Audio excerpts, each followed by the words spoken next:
আল্লাহ স্পষ্ট শিখিয়েছেন সূরাতুল মায়েদার আয়াত নম্বর 54-তে, এবং এই বিষয়টি হাদিসে রয়েছে, ওয়ালা ইয়াখাফুনা লাওমাতা লাইম, কোন নিন্দুকের নিন্দা, কোন তিরস্কারকারী তিরস্কারকে কখনো ভয় করবেন না। হ্যাঁ, যদি আমি সহি আকীদার কথা বলি তো লোকে সমালোচনা করবে, যদি বলি যে এই বিষয়গুলি, তাহলে আমাকে বলো বিতর্কিত বক্তা। বিতর্কিত হতে চায় না। আর দুনিয়াতে যারা কাজ করেছে কেউ বিতর্কিত না, আদম আলাইহিস সালাম থেকে শুরু করে আজ পর্যন্ত সমস্ত নবী রাসূলই তো বিতর্কিত। তাহলে এটা কিন্তু একটা খারাপ লেভেল আমাদের বাঙালি সমাজে, তাই না? উনি বিতর্কিত বক্তা, এক সহি আকীদার বক্তা। আমার স্টেজে বসে উপস্থাপনাতে তার হিংসার কারণে, বিদ্বেষের কারণে একবার বলে দিল যে অনেকে শাইখ মতিউর রহমানকে বিতর্কিত বক্তা বলে। উদ্দেশ্য কি? উদ্দেশ্য অসৎ। কিন্তু চিন্তা করলাম যে আমি ফিতনাবাজ লোক না, আমি হিকমতওয়ালা লোক। এই সময় যদি ওকে কিছু বলি, তার সাথে একটা সম্পর্কের অবনতি ঘটবে। আল্লাহ ওকে হেদায়েত করুক। আর ওর হাসাদ হিংসা ভিতরে ভরা আছে, আল্লাহ ওর দিকে ফিরিয়ে দিবে। আমাকে আল্লাহ হেফাজত রাখে।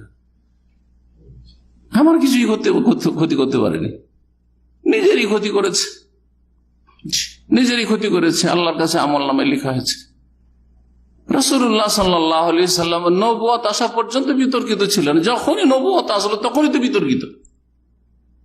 ফামিনহুম মান আমানা ওয়া মিনহুম মান কাফার। ঈমান আনলো, কেউ ঈমান আনলো না, তাহলে তো বিতর্কিত। তাহলে এটা ভুল কথা যে আমি বিতর্কিত ব্যক্তি হতে চাই না। এটা নেফাক, মুনাফিকি। আকীদা মানহাজ প্রকাশ না করা, গোপন করা হচ্ছে নেফাক, কপটতা, মুনাফিকি। এটা একটা পয়েন্ট মনে রাখবেন। ধোঁকা দিয়ে রেখেছে মুনাফিক, ধোঁকা দিয়ে রাখে।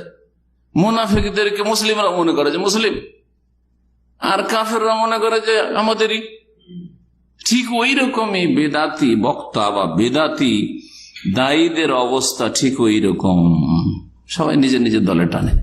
রাসূলুল্লাহ সাল্লাল্লাহু আলাইহি ওয়াসাল্লাম সহিহ বুখারী মুসলিমের হাদিস রয়েছে এই ক্ষেত্রে, ওয়া আলা আন নাকুলা বিল হাক্কি আইনামা কুন্না লা নাখাফু ফিল্লাহি লাওমাতা লাইম।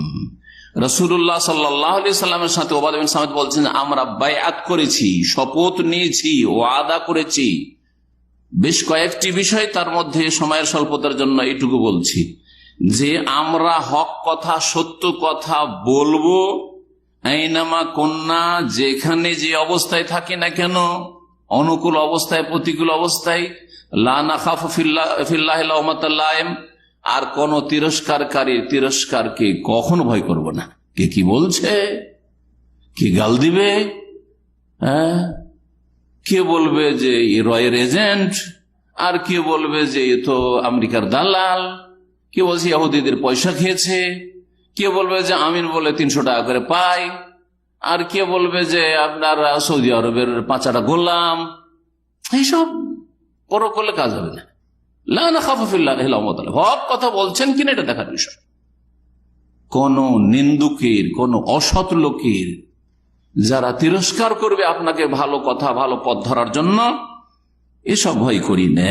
এই শিক্ষাই আল্লাহ দিয়েছেন সূরাতুল মায়েদার আয়াত নম্বর 54-তে বললাম, এবং তার রাসূল সাল্লাল্লাহু আলাইহি সাল্লাম দিয়েছেন সহিহ বুখারী মুসলিমের হাদিসে। 6 নম্বরে বলবো